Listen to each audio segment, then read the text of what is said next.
नमस्ते। Welcome back. तो हमने पिछले लेक्चर में बात करी थी कि कैसे मेंडले में और गूगल स्कॉलर में अपना आप रिसर्च प्रोफाइल बना सकते हैं।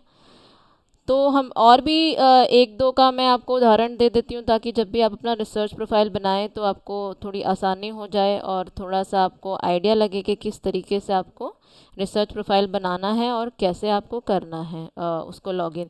तो जब आप publons.com पर जाएंगे इस तरीके से publons.com पर, तो वो आपसे होम पेज पर आएगा। वो पूछेगा रजिस्टर, क्योंकि आप पहली बार रजिस्टर कर रहे हैं। तो या तो आपके पास ऑर्चिड आईडी है तो आप ऑर्चिड आईडी से कर सकते हैं। ऑर्चिड आईडी भी हम अभी देखेंगे कि कैसे हमें बनाना है।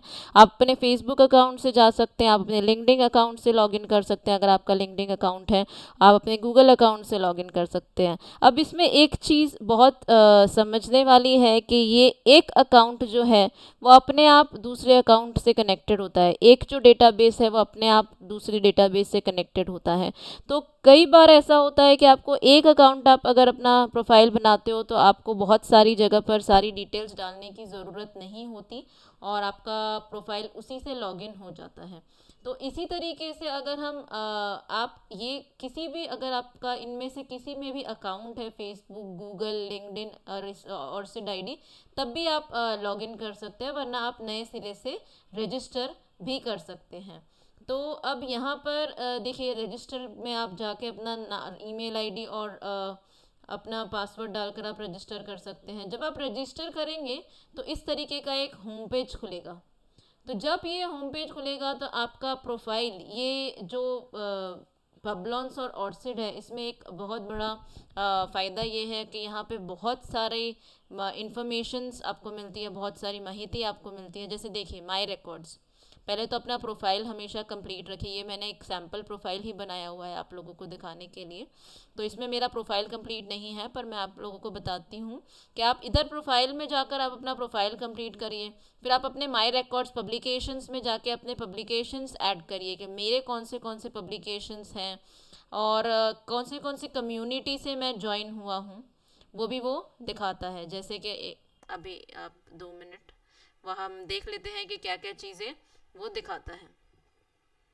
आपको देखिए, यहाँ पर आप ब्राउज कर सकते हो, आप ढूंढ सकते हो आपके शीर्षक से रिलेटेड, आपके संशोधन से जो भी रिलेटेड रिसर्च पेपर हैं, आपको बहुत बेहतरीन पेपर मिलते हैं यहाँ पर, जिससे आप काम कर सकते हो जिस पे से जाकर।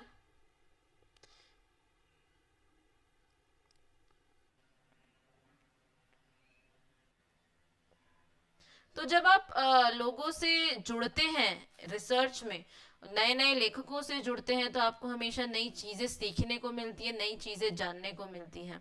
तो उसी तरीके से यहाँ पे देखिए, वो माय पब्लिकेशंस में यहाँ पर आप इंपोर्ट पब्लिकेशंस कर सकते हैं, या फिर इसमें वेब ऑफ साइंस का डेटाबेस अपने आप होता है। तो अगर आपका कोई भी पेपर जो किसी जर्नल में पब्लिश हुआ है और उसका इंडेक्सिंग अगर वेब ऑफ साइंस में है, उसका डेटाबेस अगर वेब ऑफ साइंस में है, तो आपको सिर्फ इंपोर्ट पब्लिकेशन पे क्लिक करना है और आप अपना नाम डालकर, ऑथर डालकर आप इंपोर्ट यहाँ पर कर सकते हो। तो जैसे हमने गूगल स्कॉलर में देखा था, एक लिस्ट यहाँ पर ऐड हो जाएगी आपके नाम के पेपर्स की, कितने आपके पेपर्स हैं। इसी तरीके से ये देखिए, काफी सारे जर्नल्स हैं, कम्युनिटी पब्लिकेशंस हैं। इन सारी जगह पर जाकर आप अपने पेपर्स ऐड कर सकते हैं। तो वो आपको आपकी एक एक जैसे कहते हैं ना, इतना स्ट्रांग और इतना मजबूत खाता बन जाएगा कि लोगों को पता लगेगा कि हाँ, हरप्रीत कौर ने इतनी सारी रिसर्च इस जगह पे कर रखी है। तो यहाँ पे ये तो मेरा क्योंकि डमी खाता है, तो मैंने इसमें आपको बस बताने के लिए बनाया है कि जर्नल एंडोर्समेंट का भी आता है कि कौन सी जर्नल को आप प्रमोट करते हैं। और रिव्यूअर इंटरेस्ट, अगर आपको रिव्यूअर बनना है, अगर आपको अच्छे ओहदे पर जाना है अपने एकेडमिक प्रोफाइल में, तो आपको ये सब चीज़ों की बहुत ज़रूरत पड़ती है। और ये सब चीज़ें हर एक लेखक को, हर एक ऑथर को, हर एक रिसर्चर को करनी ही चाहिए। यहाँ पे देखिए, आप अपने एफिलिएशंस बता सकते हैं कि आप किन किन लोगों से जुड़े हुए हैं, किन किन संस्थाओं से जुड़े हुए हैं। फिर आप अपना एडर, अगर आप किस कहीं के एडिटर हैं तो वो भी आप यहाँ पे ऐड कर सकते हैं। तो जितना भी नया नया काम आप करते हैं रिसर्च रिलेटेड, संशोधन रिलेटेड, तो वो आप यहाँ पे ऐड कर सकते हैं, जो आपके लिए आपके प्रोफाइल को एक बहुत मजबूत प्रोफाइल बनाएगा। फिर आती है बात ऑर्सिड की।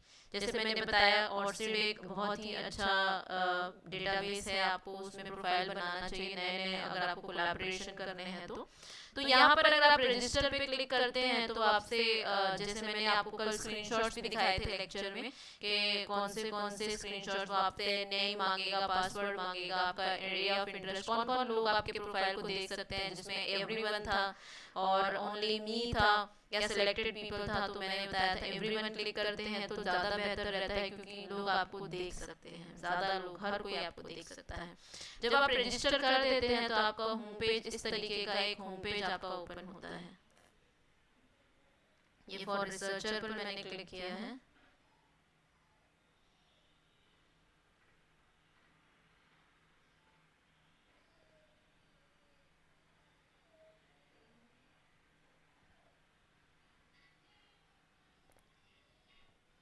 तो ये ऑर्चिड के बारे में सारी जानकारी दिखाता है कि ऑर्चिड क्या है। आप यहाँ पर जाकर साइन इन कर सकते हैं इसका, तो शायद साइन आउट हो चुका है, हम साइन इन कर लेते हैं उसको।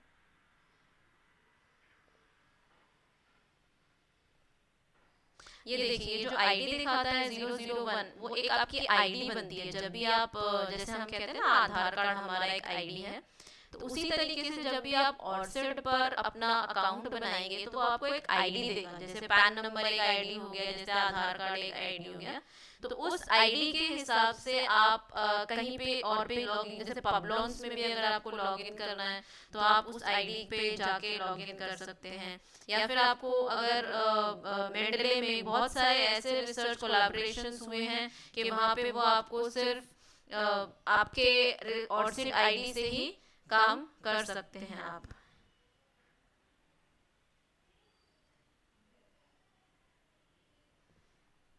एक बार फिर से कोशिश कर लेते हैं।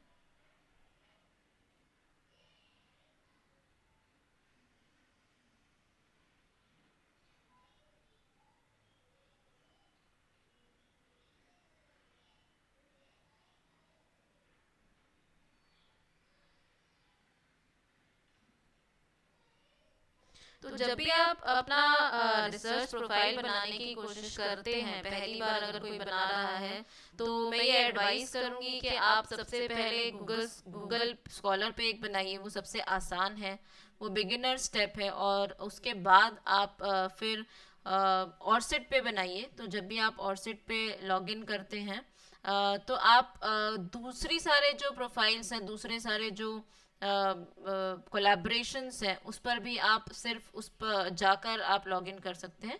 इसके बारे में हम एक और लेक्चर, अगले लेक्चर में डिस्कस कर लेते हैं। अच्छा, ये ओपन हो चुका है, देखिए आप किस तरीके का आपका ऑर्चिड का पेज दिखेगा, home page. About, also known as, कहाँ के हो आप, आपका देश कौन सा है, कौन से कीवर्ड्स हैं। जैसे अगर मैं फाइनेंस में रिसर्च करती हूँ या मार्केटिंग में रिसर्च करती हूँ, फाइनेंस में मैं स्टॉक मार्केट पे रिसर्च करती हूँ, तो वो सब मैं यहाँ पर ऐड कर सकती हूँ।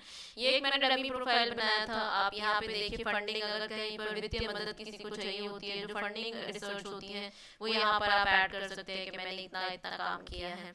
आप यहाँ पर जाकर मेंबरशिप ऐड कर सकते हैं, अपना एजुकेशन, आप एम्प्लॉयमेंट कहाँ पे हो, यहाँ पर आप ऐड पर क्लिक करिए।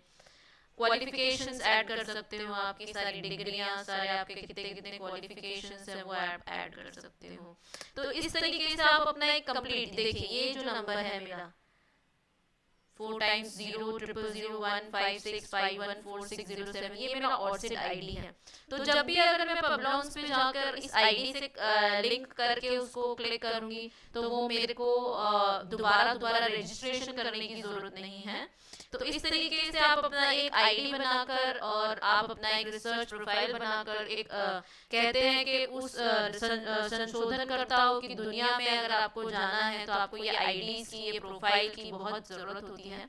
तो जब भी हम जैसे कहते हैं ना कि अगर तैरना सीखना है तो समुद्र में जाना बहुत ज़रूरी है, तो अगर रिसर्च सीखनी है तो इन सब जगहों पे प्रोफाइल बनाकर नई नई रिसर्च दुनिया में हमारे टॉपिक पे, हमारे रुचि वाले इंटरेस्ट वाले एरिया में कौन सी हो रही है, वो अगर हम देखेंगे तो हमें हमारा जो ज्ञान है वो बहुत ज़्यादा विस्तृत होएगा, बहुत बढ़ेगा, और जो किसी भी अध्यापक के लिए, किसी भी विद्यार्थी के लिए बहुत बहुत ज़्यादा ज़रूरी हैं। आशा रखती हूँ कि इस लेक्चर के बाद आप लोग सब अपना अपना रिसर्च प्रोफाइल किसी ना किसी एक एटलीस्ट प्रोफाइल सॉफ्टवेयर पे ज़रूर बनाएंगे और नया चीज़ सीखने की कोशिश करेंगे। Thank you.